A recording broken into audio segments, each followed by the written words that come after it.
Welcome to Not Milk Never Milk. Subscribe if you're lactose intolerant. You start by confirming essentials: battery above 50% and either Wi-Fi or a USB cable. Once done, gather the Google or OEM account credentials you used before the reset and locate any backup file on cloud or PC. Make sure USB debugging is enabled if you'll use ADB. Otherwise, sign into Google on another device to verify credentials. Begin now by connecting the phone to Wi-Fi or plugging into your PC. This lets you proceed without interruptions. You choose the method that matches your backup. For Cloud Restore, sign into Google during device setup and pick the latest backup. This rewrites settings and apps.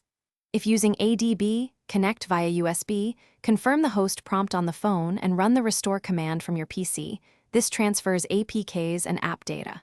For OEM recovery, boot into recovery mode, select restore or sideload and apply the backup file. Make sure transfers finish fully. Interrupted restores cause partial data loss.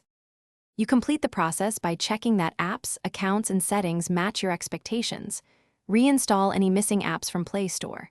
If activation or factory lock appears, sign in with the original account credentials. This resolves most blocks, or contact the device manufacturer with proof of purchase. If restores fail repeatedly, boot into safe mode to isolate problematic apps, then retry restore. Only perform another factory reset as a last resort, because it erases current state. Thanks for watching. If this was helpful, leave a like and consider subscribing. See you next time.